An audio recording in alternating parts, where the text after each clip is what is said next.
바사왕 아닥사스다에 큰 도움을 입어서 이제 예루살렘 재건에 도움을 이제 크게 얻어서 도착한 느헤미야가 오늘 본문에 보면 아주 긴박하게 예루살렘을 재건해야 됨에도 불구하고 오늘 본문에는 사흘 후에라고 이렇게 되어 있습니다. 12절 말씀을 보면 우리 11절 말씀을 보면요. 내가 예루살렘에 이르러 머무른 지 사흘 만에 느헤미야가 이제 움직이기 시작하는 겁니다. 그러면 왜 성경에서는 오늘 사흘 만에 느헤미야가 움직였다고 그 시간을 구체적으로 기록하고 있는가? 그 내용에 대해서 12절에 나와 있습니다. 내 하나님께서 예루살렘을 위해 무엇을 할 것인지 내 마음에 주신 것을 내가 아무에게도 말하지 아니하고 밤에 일어나 몇몇 사람과 함께 나갈새 내가 탔 짐승 외에는 다른 짐승이 없더라. 내 하나님께서 예루살렘을 위해 무엇을 할 것인지 내 마음에 주셨다. 그러면 느헤미야가 사흘 동안 예루살렘에 도착해서 한 것은 기도입니다. 하나님, 제가 여기 도착했습니다. 이제 제가 무엇을 해야 합니까?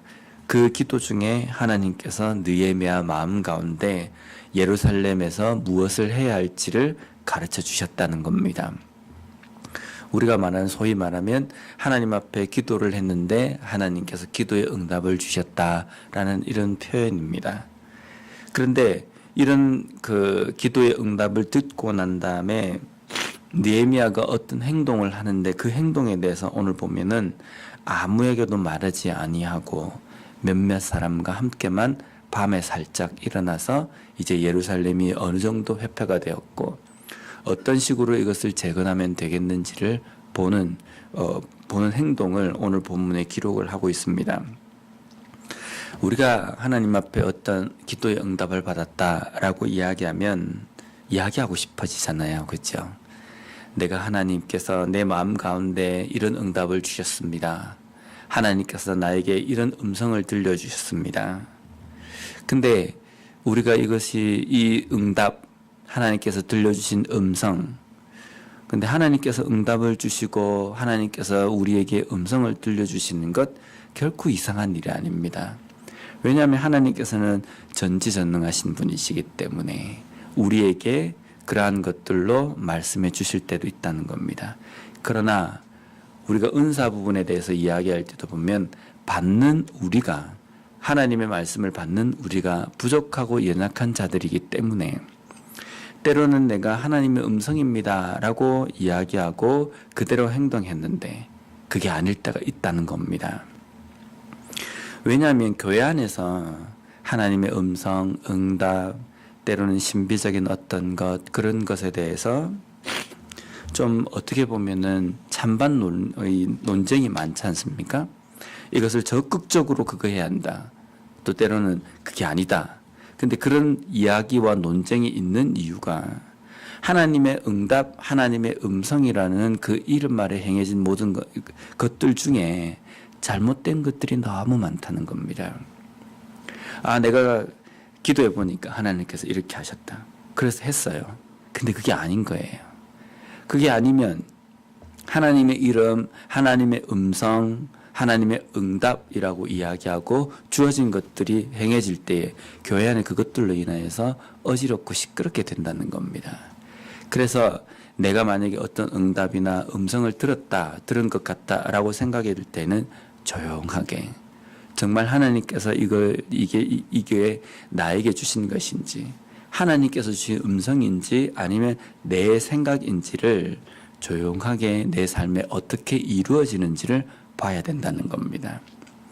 느헤미야는 그런 입장에서 조용하게 밤에 몇몇 사람과 나간 것도 있고 또 한 가지는 아무에게도 말하지 않고 순찰을 나간 이유는 우리가 읽은 본문 앞에 있는 10절 말씀을 보면 나와 있습니다. 10절 말씀을 보면요. 호론 사람 산발락과 종이었던 암몬 사람 도비아가 이스라엘 자손을 흥황하게 하려는 사람이 왔다함을 듣고 심히 근심하더라. 느헤미야가 아무리 아닥사스다 왕의 도움으로 인하여서 예루살렘 재건을 위해서 와 있다 할지라도 느헤미야가 하려고 하는 그 일에 대해서 가장 큰 장벽이라고 하면요, 동족의 반대입니다. 오늘도 보면은 10절 말씀에 보면 산발락과 도비아의 반대가 있습니다. 왜 이들이 느헤미야가 예루살렘 재건을 하는 것에 대해서 반대를 하는가? 신학자들은 이렇게 해석을 합니다. 이 사람들이 이스라엘이 건재해 있을 때에는 이들이 종의 신분, 또 이방인의 신분, 또 사회적인 지위가 그렇게 낮았다가 혼란을 틈타서 바사 제국의 그 권력을 힘입어서 나름대로 지금 있는 이 혼란 가운데에 힘을 얻어서 힘을 가지고 살아갔기 때문에 만약에 예루살렘이 이스라엘이 다시금 재건이 된다고 한다면 자신의 지위가 원래대로 돌아갈 것이기 때문에 그것을 두려워하여서 이 예루살렘이 다시 재건되는 것에 대해서 반대를 한 사람이다, 이렇게 보고 있습니다. 나라가 혼란이 있을 때에 그 혼란을 틈타서 권력을 잡고 한몫을 잡은 사람들이 우리가 역사를 통해서도 많이 보지 않습니까? 6.25 때, 또 때로는 일제치하 때에 그 권력을 등에 업고 우리 동족들을 괴롭혔던 같은 민족들이 있습니다. 그런 것처럼 산발락과 도비아는 이스라엘이 흥왕하는 것에 대해서 반대한 사람입니다.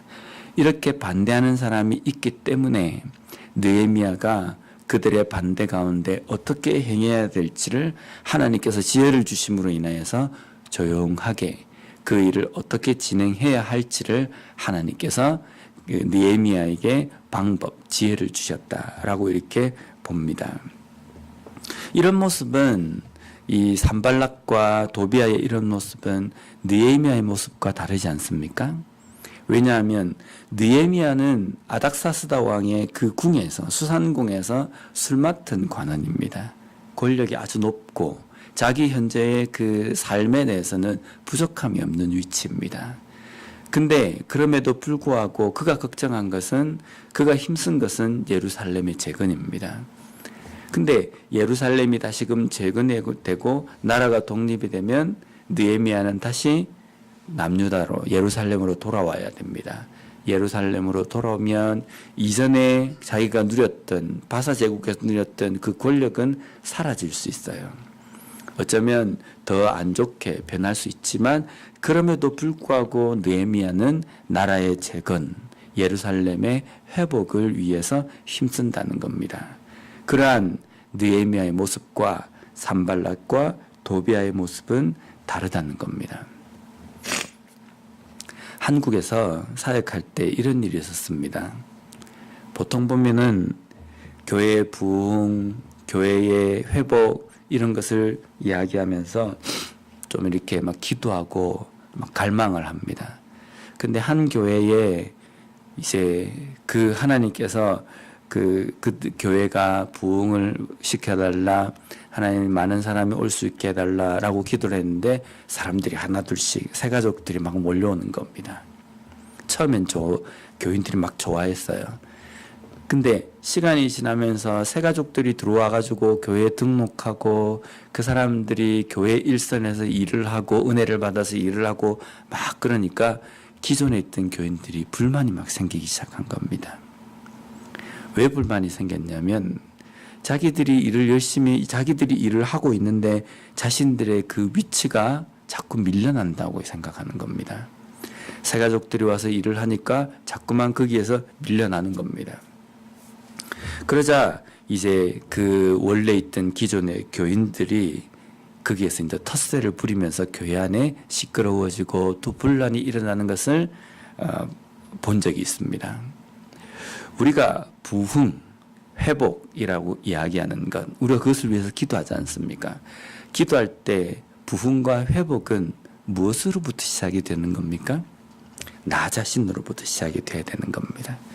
나 자신이 먼저 변해야지만이 그것으로 인하여서 내 주변에 우리의 가족 또 때로는 우리의 교회가 회복이 된다는 겁니다. 내가 가지고 있는 주관과 생각 이런 것들은 그대로 가지고 있고 내 주변이 회복되어야 된다. 변화되어야 된다. 그것은 어떻게 보면 욕심입니다. 변화, 회복은 나로부터 시작이 되고 또 그것을 통해서 우리에게 일어나는 그 회복은 분명히 하나님께서 내가 변해야 된다라고 말씀하신다는 겁니다.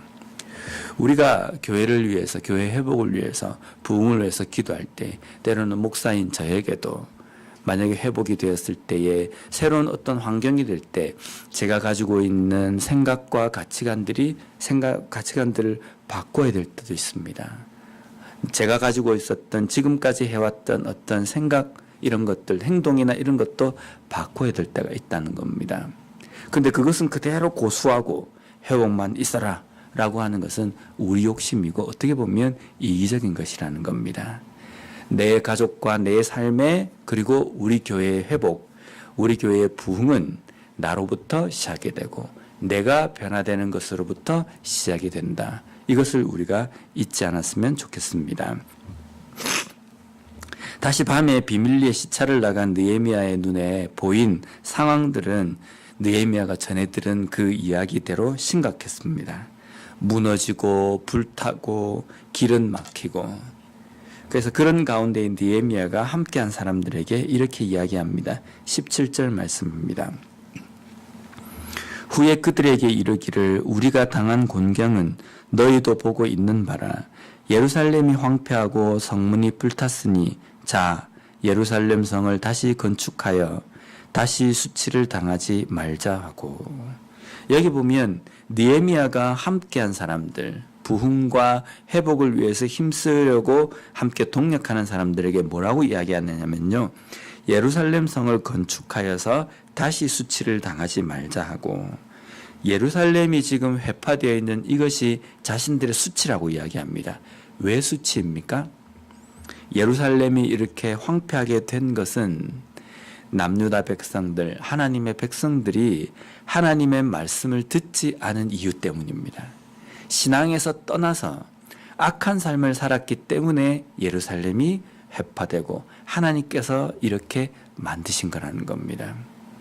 그러면 이것은 수치다라는 것은 자신들의 삶의 수치라는 겁니다.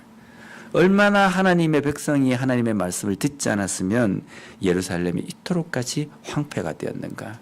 그러면 우리가 이 예루살렘을 건축하자라는 이 말은 단순하게 담을 짓고 집을 새롭게 짓자라는 이 말에만 이 뜻만 포함되어 있는 것이 아니라 우리의 신앙을 다시금 세우자. 무너졌던 우리의 믿음을 다시금 세우자. 하나님께로 다시금 돌아가자라는 이 의미입니다. 우리에게 부흥과 회복은 숫자적인 증가나 아니면 교회가 어떤 모습이 되어가거나 이것보다 더 중심에 있는 것은 우리의 믿음의 회복입니다. 하나님의 말씀에서 떠나있던 우리의 마음을 다시금 하나님의 말씀으로 돌아가고 한 20%만 내가 하나님의 말씀을 가지고 살았다고 한다면 100%까지 올라가기 위해서 다시금 노력하고 무너졌던 우리의 기도의 단을 쌓고 하나님의 말씀대로 살아가는 그 열매 맺는 삶에서 떠나 있었다고 한다면 그 열매 맺는 삶으로 돌아가는 것, 그것이 바로 우리의 회복과 부흥의 시작이라는 겁니다. 다시 한번 우리 교회의 부흥을 위해서 기도하고 또 그 기도하며 하나님의 때를 기다리고 또 그 부흥과 변화는 내가 변하는 것부터 시작된다는 그것을 다시 한번 깨닫고 내가 변화될 것을 결단하고 또 헌신하는 그러한 삶을 살아가는 우리가 되었으면 좋겠습니다. 기도하겠습니다.